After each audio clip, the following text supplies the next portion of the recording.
Hi అండి, street స్టైల్లో ఈరోజు అయితే మిర్చి బజ్జీ అండ్ కట్ మిర్చి ఎలా తయారు చేసుకోవాలో చూద్దామండి. స్కిప్ చేయకుండా వీడియో లెంతీగా ఉన్న డీటెయిల్గా చెప్పానండి. చక్కగా మీరు కూడా చూసేసి మీరు కూడా ట్రై చేసేయండి. ఫస్ట్ దీనికి ప్రాసెస్ స్టార్ట్ చేసేద్దాము. ఫస్ట్ అయితే మిర్చీల్ని తీసుకోవాలండి. ఇలా పొడవుగా ఉన్న మిర్చీలు తీసుకొని శుభ్రంగా వాష్ చేసేసుకొని తడి లేకుండా శుభ్రంగా తుడుచుకొని ఇలాగా ఘాట్ పెట్టుకోవాలండి. ఇలా చివరి వరకు ఘాట్ పెట్టుకొని లోపల ఉన్న గింజలు ఉంటాయి కదండి, ఆ గింజలంతా తీసేయాలి. ఇలా తీసేస్తే ఇవే ఎక్కువ కారంగా అనేది ఉంటాయండి. దీనివల్ల ఎక్కువ మిర్చికి కారం అనేది వస్తుంది. కాబట్టి మనము పిల్లలకు కూడా ఈజీ తినగలిగేలాగా ఉంటుందండి. అసలు కారం లేకుండా. మీకు కారం కావాలి, స్పైసీగానే ఉండాలంటే కొన్ని లోపల గింజలు మాత్రం సగం వరకు ఉంచుకొని సగం తీసేయండి. ఇలా ప్రతి మిర్చిలోని గింజలు అయితే తీసి పక్కన పెట్టుకున్నాను. ఇప్పుడు కొంచెం వాము తీసుకున్నానండి. వాము అయితే శుభ్రంగా క్రష్ చేసుకుంటున్నాను. ఇలాగా వాము వేసుకోవడం వల్ల మనము శనగపిండితో చేస్తాం కాబట్టి అరుగుదలకు ఉపయోగపడుతుంది. అదేవిధంగా మంచి టేస్ట్ కూడా వస్తుందండి.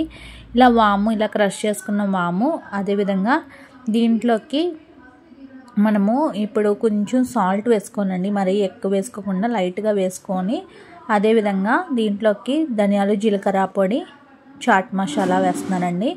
వేసేసి దీన్ని బాగా మిక్స్ చేసేసుకోవాలి. ఒకవేళ మీ దగ్గర చాట్ మసాలా లేకపోతే గరం మసాలా పొడి కూడా లైట్గా వేసుకోవచ్చు. వేసేసుకొని ఇప్పుడు ఇలా కలిపేసుకొని మిర్చి ఉంది కదండి, దీంట్లోకి దీన్ని స్టఫింగ్ లాగా మనం అయితే పెట్టుకోవాలి. ఇలా ప్రతి మిర్చిలోకి ఇది అయితే వాము పౌడర్ని ఇందులో ఇలాగ వేసేసుకోవాలండి. ఇలా నేను అన్నిటిని రెడీ చేసేసుకున్నానండి. చేసేసుకొని వీటికైతే ఈ స్టఫింగ్ అయితే పెట్టేసాను. ఇది మనం బజ్జీ తిన్నప్పుడు బజ్జీ తిన్నప్పుడు లాస్ట్లో మిర్చి తగులుతుంది కదండి, అప్పుడైతే మంచి టేస్ట్ వస్తుందండి. ఇది ఇలా పెట్టుకోవడం వల్ల. ఇలా పెట్టేసుకొని కొంతమంది చింతపండు పులుపు కూడా పెట్టుకుంటారండి. నేనైతే సింపుల్గా ఇలా తయారు చేసేస్తున్నాను. ఇలాగ రెడీ చేసేసుకున్నాను. అన్నట్లోకి స్టఫింగ్ అనేది పెట్టేసుకొని ఇప్పుడు మనము శనగపిండి తీసుకోవాలి. శనగపిండి ఎంత కాలితే మిర్చి బజ్జీలోకి కొంచెం శనగపిండి ఎక్కువగా పడుతుంది. నేనైతే సగం సగం కట్ చేయట్లేదండి. కొంతమంది మిర్చిని హాఫ్ కట్ చేసి చేస్తారు. నేను అయితే మొత్తం అంతా వేసేస్తున్నాను. ఇప్పుడైతే ఇలాగే పెద్దదిగానే మిర్చి బజ్జీ వేస్తున్నాను. ఇప్పుడు శనగపిండి, కొంచెం వరిపిండి, సాల్ట్, వాము, అదేవిధంగా కొంచెం వంట సోడా, అదేవిధంగా కారం వేస్తున్నానండి. నెక్స్ట్ దీంట్లోకి లైట్గా పసుపు కూడా వేసుకుంటున్నాను. వేసేసుకొని దీన్ని అయితే బాగా మిక్స్ చేసేసుకోవాలి. ఇలా బాగా మిక్స్ చేసేసుకొని బాగా మిక్స్ అయిపోయాక పిండిలో సాల్ట్ అన్నీ బాగా మిక్స్ అయిపోయాక ఇప్పుడు దీంట్లోకి అయితే మనము కొంచెం కొంచెంగా వాటర్ వేసుకుంటా దీన్ని అయితే కలిపేసుకోవాలి. ఫస్ట్ ఎక్కువ వేసేసుకుంటే పల్చన అయిపోతుంది కాబట్టి చూసుకుంటా కొంచెం కొంచెంగా వాటర్ వేసుకొని మనమైతే దీన్ని అయితే బాగా మిక్స్ చేసుకోవాలి. పిండి కన్సిస్టెన్సీ ఏ విధంగా ఉండాలి అంటే మనకి మరీ గట్టిగా ఉండకూడదు, అలాగని మరీ పల్చగా ఉండకూడదు. పల్చగా ఉంటే ఏమవుతుందంటే మిర్చి మనం అందులో డిప్ చేసినప్పుడు ఆ మిర్చి మీద దాంట్లో జారిపోతుందండి పిండి అనేది.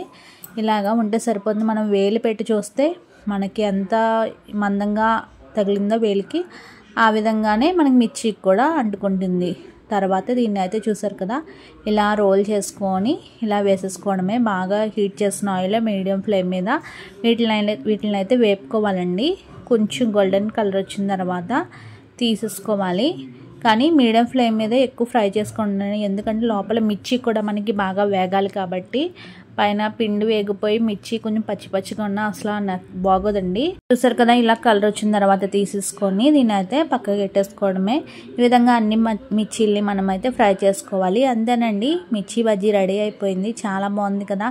ఇలాగ కూడా తినేయచ్చు. లేకపోతే దీనికి కొంచెము నాకైతే కొంచెం పిండి ఉండిపోయిందండి, అందుకు లైట్గా పకోడీ కూడా వేసేసాను ఆ పిండితోని. నెక్స్ట్ ఇలాగ మనము మీకు కూడా పిండి ఉండిపోతే ఈ విధంగా పకోడీ వేసేసుకోండి. ఆనియన్ కూడా వేసి ఆనియన్ పకోడీ కూడా వేసుకోవచ్చు. ఇలా కూడా తినేచ్చండి. లేకపోతే కొంచెం నాకైతే ఇలా ఉల్లిపాయ, పల్లీలు అన్నీ వేసుకొని తింటే చాలా ఇష్టము. అందుకు నేనైతే ఇలా ఘాట్లు పెట్టేసుకొని ప్రతి దానికి ఇప్పుడైతే దీంట్లోకి ఒక బౌల్లోకి ఉల్లిపాయ, అదేవిధంగా టమాటో ముక్కలు చిన్న చిన్న ముక్కలు కట్ చేసుకొని వేసేసుకోవాలి. ఇందులో కొంచెం కారము, అదేవిధంగా కొంచెం గరం మసాలా పొడి వేసుకొని దీన్ని అయితే బాగా మిక్స్ చేయాలి. ఇలా బాగా మిక్స్ చేసేసి మనము ఇందులోకి స్టఫింగ్ లాగా దీన్ని అయితే పెట్టేసుకోవాలి. ఇలా ఓపెన్ చేసేసి దీన్ని అయితే మనము స్టఫింగ్ లాగా పెట్టేసుకోవాలి.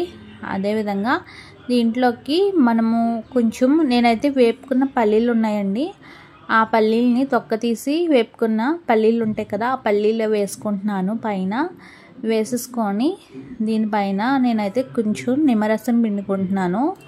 ఇలా నిమ్మరసం పిండుకొని కావాల్సిన కొత్తిమీర అన్నీ వేసుకొని, కొంతమంది అయితే కార్న్ఫ్లేక్స్ వేస్తారు, చిన్న చిన్న చిప్స్ లాంటివి కూడా వేస్తారు. నేనైతే సింపుల్గా ఇలా తయారు చేసేసుకున్నాను.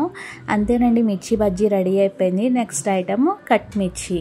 ఇది నేను లాస్ట్లో మనకి మిర్చి బజ్జీ ఉండిపోతే కనుక ఇలాగా చిన్న చిన్న ముక్కలుగా కట్ చేసేసుకొని వీటిని అయితే ఇలా మనం కట్ మిర్చి చేసుకోవచ్చండి. చాలా బాగుంటాయి ఇవి, చాలా రోజులు నిల్వ ఉంటాయి కూడా, ఎందుకంటే మనం ఎక్కువ డీప్ ఫ్రై చేస్తాం కాబట్టి చాలా బాగుంటుంది.